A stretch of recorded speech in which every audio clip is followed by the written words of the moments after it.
In this video, we're going to start with a video clip from an Adobe Premiere Pro sequence and build a 3D title open graphic in Adobe After Effects, making sure to utilize dynamic link so the 3D text is editable back in our original Premiere Pro project. And to really make our title graphic pop, we're going to place it in the scene using the camera tracker in After Effects. So like I just said, we'll start here in Premiere Pro. Let's look at our project. We have a sequence called Tree Edit, and really it's not much of a sequence since it only contains one video clip.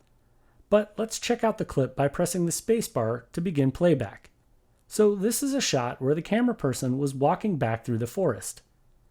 Now I'll stop playback towards the end of the clip by pressing the spacebar again, right around 9.5 seconds. Looking at this current frame, I see a place where I'd like to add the title right here in front of this tree. To have the text appear like it's placed in the scene with this camera move, we need to use the camera tracker in After Effects. So go ahead and right-click directly on the clip in the timeline and choose Replace with After Effects Composition. Now, as a good practice, you should save your After Effects project right next to your Premiere Pro project file. I'll call this title_text and click Save. Since we want to place the text using the camera tracker, let's change the workspace. Go to Window, Workspace, and choose Motion Tracking. Now you can see the track camera function right here in the upper left corner of the tracker panel. Before we place the track camera, it's a good idea to move the current time indicator down the timeline and take a look at the area where we're going to place the text into the scene. Now, making sure our video layer is selected in the timeline, go to the tracker panel and click Track Camera. What this is going to do is analyze the video clip, and based on that analysis, it's going to recreate a software version of that camera flying through the scene in After Effects. That will give us the ability to place anything into our 3D scene, making it appear as though it were originally a part of the scene when the camera move was first created. Now let's take a closer look at the camera tracker in the Effect Controls panel. I want you to note that this gives you a status update as to the progress of the analysis, and it's doing the analysis in the background. So you're free to keep working on other compositions and keep your workflow moving. If you ever have any errors during the analysis, you may need to click on the Shot Type drop-down menu. Here you can specify the kind of lens the footage was shot with, like a variable zoom lens, meaning you may have been zooming in or out as the shot was occurring. Or you could specify the angle of view if you know the specific lens that the footage was shot with. But fixed angle of view is going to work perfectly well with this project, so we'll just leave that setting. Now once the analysis is finished, you should see the words Solving Camera pop up in the middle of the comp panel, and when that disappears, you'll notice a bunch of X graphics appear in the bottom of the scene. If you're not seeing these X's, make sure the effect is actually selected in the Effect Controls panel. Otherwise, the X's might disappear. Now, since we've already placed our current time indicator where we'd like to add our text in the scene, we can just hover directly over the scene and you'll notice a target moving around the scene with our cursor. Now, you want to make sure the target looks like it's sitting on the ground plane and then click once where you'd like to add the text. That will automatically select 3 points in the scene. In order to see this more clearly, change the comp magnification to 100%. Then we can press and hold down the spacebar to temporarily grab the hand tool, allowing us to click and move around the comp panel, bringing the target back into view. Once reframed, let go of the spacebar and then move your mouse over the center of the target. Then go ahead and right-click and set the ground plane in origin. This will reset the position data for the scene so that any object you add into the scene will be placed at 0, 0, 0, and that actually will be right in the center of the target. Now that we've set the ground plane in origin, go back up to the target and right-click again and choose Add Text in Camera. Notice we have 2 new layers in the timeline, a text layer that lives in 3D space and a camera. You know the text is in 3D space because you can see 3D has been enabled here in the Switches panel. This is important to understand because this 3D text layer is just reacting to the camera moving through the scene, which has recreated the initial camera move used to shoot this footage. If we scrub our current time indicator, it looks as though the text is locked into the scene. Now, since my text is laying flat, I'll go ahead and select the text layer and press R to open the rotation and orientation settings, and then zero out the coordinates for orientation. So the text should now be standing straight up and facing the camera. To further edit the text, let's go ahead and change our workspace to the text layout. I'll go to the double arrows up here in the right corner of the interface and choose the text workspace. Now the font I'm using is Acumen Pro Black, but if you're a trial user of After Effects, you'll need to use Acumen Pro Bold. Either way, if you don't have this font active on your system, you'll want to navigate to the Creative Cloud desktop application, under Assets, then Fonts, then click Manage Fonts to launch Typekit, where you can go ahead and activate the available Acumen font for your system. If your type appears too large or too small, you can adjust the font size here in the character panel as long as your text layer is selected. Also, if you need to change the color of the text, just click on the Fill Color chip and choose a new color. I'll leave mine set to gray. The kerning of my text appears to be a little off, so go to the kerning setting in the character panel and you'll see it's set to metrics, which means these are the settings originally designed by the font creator. A fast way to adjust kerning is to change this setting to optical, which makes the software look at each individual letter and adjusts the space according to how the letters look together visually. This is a quick way to save you from having to kern letter by letter. Now let's go ahead and change our text from the word text to our actual title. And to be quite honest, I'm not exactly sure what the final approved title is going to be, so I'm going to choose the longest word out of all the possibilities, Wanderlust. To change the type, go to the timeline and double-click directly on the T icon in the text layer to automatically select all the type in the comp panel. Then type Wanderlust, making sure to grab the selection tool to set the type when you're finished. Since this is a longer word, let's change the justification in the paragraph panel from left to centered. Now would be a good time to press Shift and / to automatically resize the magnification of the comp panel to fit into the view.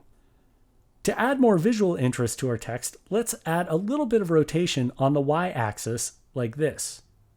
And let's change the type to all caps by activating the all caps button in the bottom of the character panel. You can also enable it by using the flyout menu in the upper right-hand corner of the panel. This looks pretty good, but let's have the type hover above the ground by adjusting the anchor point with the text layer selected. Press A to open the anchor point and scrub on the Y-axis until you see the type moving up in the scene over top of the tree trunks. I'll set mine to around 85. And since I used the anchor point adjustment instead of position, I can still see where the original origin was set in my scene using my axis handles as a reference. Now we're ready to make our text 3D. Making sure the text layer is still selected in the timeline, I'll press AA, which will open the material options and geometry options if available. Notice in this instance, I only have material options available. To enable geometry options for my text layer, we need to change renderers. Go to the upper right corner of the composition panel and click on the button that says Classic 3D. This will open the renderer settings where we can click on the drop-down menu to change to the Cinema 4D renderer. Now, even though this enables 3D geometry for text and vector layers, it's important to note that this also disables some key functions of After Effects you might be used to using, like blend modes and track mats. But don't worry, if you need to use those features, you can always utilize Pre-Compose and change the renderer back to Classic 3D in the pre-comp. Now before we close up this menu, click on the Options button to open the Quality slider. Usually, when I'm building animations, I slide this all the way to the left when I work, only to slide it back up just before I render. Since I want to see some of the finer details in this title as we build things, I'll just drag the slider just to the right of center until I see the anti-aliasing setting switch to best. Let's click OK to set the quality slider and OK again to change our renderer. And if we select our text layer and press AA again, you'll notice now we have the geometry options. To create our 3D geometry, we need to add some extrusion depth. So I'll click and drag on the slider to increase the extrusion value to a setting of somewhere around 25. You might notice that it's kind of hard to see our type. So to add some definition, let's add a light into the scene by going up under Layer and choosing New, Light.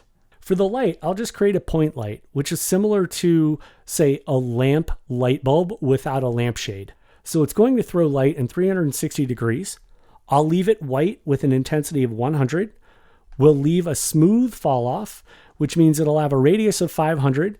And then at 500 pixels, it'll start falling off from 100% brightness all the way down to nothing over the next 500 pixels. I do want it to cast shadows. They don't need to be so dark, so I'll bring them down to about 72%. And shadow diffusion will just soften up the shadows a little bit. So we'll bring that up to a setting of around 30 pixels and click OK. Even though the light's been added to the scene, we need to reposition it closer to the title text. I'm going to use a sneaky shortcut available in the parent column of the timeline.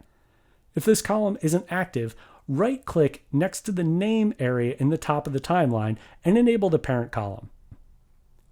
Let's grab the pick whip of the light layer and hold down Shift as we drag on the pick whip and point it at our text layer. Let go of the mouse, then let go of Shift. And you'll notice the light has repositioned itself exactly where the text axis handles are. Clearly, we need to reposition our light up in the scene, so press P to open the light layer position values, then scrub on the Y-axis until you see the light go up just inside the text. Then click and drag on the Z-axis until we see the light start illuminating the front of our type.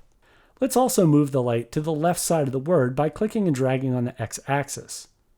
To create more dimension, let's add a bevel to the edges of our type. So go back down to the geometry options for the text layer, and in the bevel drop-down menu, choose Convex to give our text a slightly rounded edge. And while I'm liking the extra highlights on the edge of the text, it does appear to be a little chunky. So let's change the bevel depth to a value of 0.8. Another way to change how lights illuminate an object is through adjusting the material options. So with the text layer selected, scroll down to the material options. To make the text a little more shiny, I'll adjust the specular shininess. The more we increase this value, the more refined or tight the specular highlight will appear. I'll set a value around 88. To control how the light falls off across the text, we can adjust the diffuse setting. The higher the diffuse setting, the more the light will spread across the word. I'll set this around 71%. Clearly, we need to illuminate the right side of the word. And so now I'll select light 1 and press Command D or Control D on Windows to duplicate the light. Now we can press P to open the position data for our duplicate light and scrub on the X parameter to move it down the word and illuminate the right side. I'll also scrub on the Y-axis a little bit to move the light down. Now the last way you can refine the appearance of a 3D object is by applying custom materials to different parts of the geometry. Let's start by making the face of our type a little bit darker. Collapse the text layer and open it one more time so you can see the text option. Then go to the Animate Flyout menu and choose Front, Color, RGB. Instead of this bright red, let's click in the color well and choose something like a dark gray. I'm going to choose a brightness value of around 23. Click OK to set the face color, and let's take a minute to look at our type. Overall, I'd like the type to appear more black, and rather than continuing to add more custom material settings here in the Add menu, it's important to remember you can always go back and change the original color of the text. Let's reset the color of this type layer to black by going up to the character panel, hover over the black color chip until you see the eyedropper, and click once to reset the fill to black. Now I have the nice dark text I was looking for, so let's save the project and jump back over to Premiere Pro. Once you're back in Premiere Pro, give it a second to update, and you should see the text appear in the scene. Remember when I said I wasn't quite sure what the final approved title would be? Well, of course, we need to change our title. Thankfully, we can do that here in Premiere Pro without having to go back to After Effects. To change the text, simply select the linked comp and then press F on your keyboard to load up a match frame. Then you can go to the Effect Controls panel and change the title. I want to change it to say Hide and Seek using an ampersand.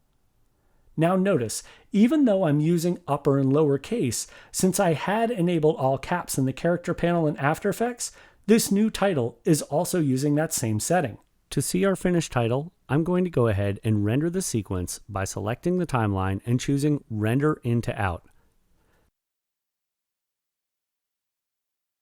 Now that it's rendered, I'll press the Control and Accent Grave keys to go full screen, and then press the spacebar to begin playback.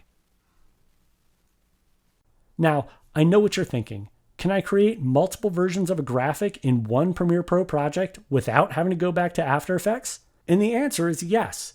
Just duplicate the linked comp in Premiere Pro and repeat the process we've done here, and each different version will update accordingly. So that's how you send a clip from Premiere Pro to After Effects to add 3D text into the scene, while still maintaining the ability to update and change that text back in our Premiere Pro project.